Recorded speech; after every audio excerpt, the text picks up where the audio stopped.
Hello friends, welcome back to my channel Vineet ব্লগে। তোমাদের জন্য আরও একটা নতুন ভিডিও নিয়ে চলে এসেছি। তোমরা সবাই কেমন আছো? আশা করি ভালো আছো, সুস্থ আছো, আর আমিও ভালো আছি। আর দেখো, সকালবেলা আমার জুঁইফুল গাছটা দেখিয়ে আজকের আমি ব্লগটা স্টার্ট করছি। আর এখন দেখো, হাঁড়িতে জল ভরে নিচ্ছি। আসল কথা, বিকাশ গেছিলো বাজারে কিছু মাছ আনতে। এবার মাছ নিয়ে আসার সময় ছেলের জন্য দেখছে শিঙি মাছ নিয়ে আসবে, এই জন্য ছেলের জন্য শিঙি মাছ নিয়ে এসছে, আর আমাদের জন্য নিয়ে এসছে পাবদা মাছ। আজকের মাছটা একটু অন্যরকম, মানে প্রত্যেক দিন রুই, কাতলা, চারাপোনা, বাটা এইসব মাছেই চলে, আর আজকে নিয়ে এসছে হচ্ছে পাবদা। তা অনেক দিন ধরে বলছিল ছোট ছোট পাবদা পাচ্ছি, বড় বড় পাবদাগুলো পাচ্ছি না, তা বড় যখন পাবো তখন গিয়ে নিয়ে আসবো।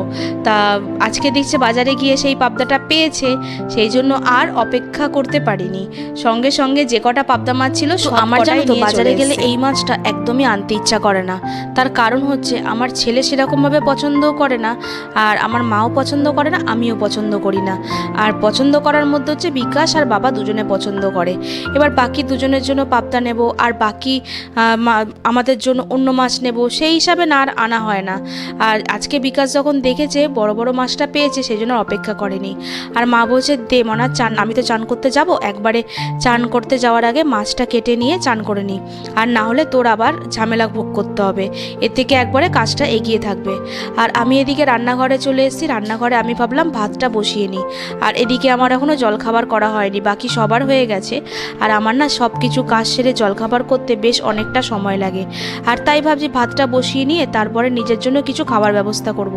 আর আমি তো সেরকমভাবে রুটি, তারপরে অন্য কিছু ওটস, এইসব ডালিয়া আমি খাওয়া পছন্দ করি না। সকালবেলা যদি ভাত একটু হয় তাহলেও মনে হয় আমার একটু হলেও তৃপ্তি। একেবারে পেট ভরে খাবো না, তবু একটুখানি হলেও মনে যেন একটু শান্তি পাই। তা সেই জন্য আমিও আমার মতো খাবার নিয়ে বসে পড়বো। আর ভাত দেখবে হতে অনেকটা বেশি সময় লাগে, আর সেই জন্য তাই আগে ভাতটা বসিয়ে সবার সব কাজের মধ্যে আমার একটা মোস্ট ইম্পর্টেন্ট কাজ, মানে একটা বড় ভাইটাল কাজ হয়ে গেছে, সেটা হচ্ছে আমার ছেলেকে স্কুলে পৌঁছানো।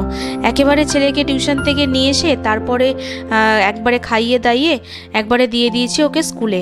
আর এখন মিনিমাম 4টে অবধি একদম নিশ্চিন্ত আমি। আর দেখো, আজকে আমি নিয়েছি ডাল সেদ্ধ, আলু সেদ্ধ আর ডিম সেদ্ধ ভাত, আর তার মধ্যে ঘি নিয়ে নিয়েছি। এটা আমার হচ্ছে সকালবেলার জন্য খুব ফেভারিট একটা খাবার। আর এখন একবারে সন্ধেবেলা চলে এসেছি ব্লগটাকে নিয়ে, ব্লগটা বেশি কন্টিনিউ করতে পারিনি। আর এখন যাচ্ছি হচ্ছে বড় কাকাদের বাড়ি, হচ্ছে স্নানযাত্রা, রথের পুজো আছে, জগন্নাথ দেবের পুজো আছে, আর সেখানে নিমন্ত্রণ করেছে, আর আমরা 3জনে মিলে সেখানেই এখন যাচ্ছি। আর দেখো কাকিমারা কি সুন্দরভাবে ফল কাটছে, আর এত বড় একটা কাঁঠাল। প্রত্যেক বছর না এই একইভাবে স্নানযাত্রার দিনকে সন্ধেবেলা কাকিকে দেখি প্রত্যেক বছরের মতো একটা একটা করে বড় বড় কাঁঠাল নিয়ে বসে, আর সবাই আমাকে ধমকাচ্ছে যেন আমি এই ভিডিওটা আমি যেন ফেসবুক বা ইউটিউবে যেন না দিই, কেননা ওদের একটু লজ্জা করবে, মানে শরম লাগবে সবার সামনে আসতে।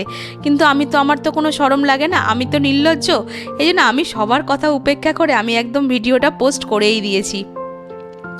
আর আজকে কি আমরা প্রসাদে খেলাম সেটাও তোমাদের সাথে শেয়ার করব।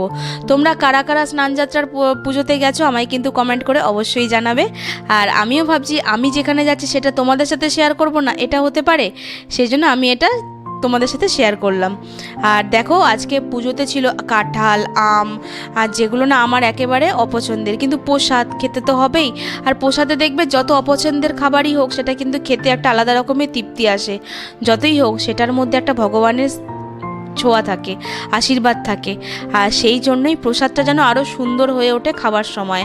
কিন্তু আমি বাড়িতে না আম কাঁঠাল একদমই পছন্দ করি না, আর আমার বাড়িতে যখন কাঁঠাল আনা হয় আমি যেন নাক বন্ধ করে থাকি এই গন্ধের জন্য, কিন্তু এইখানে আমি খেয়েছি।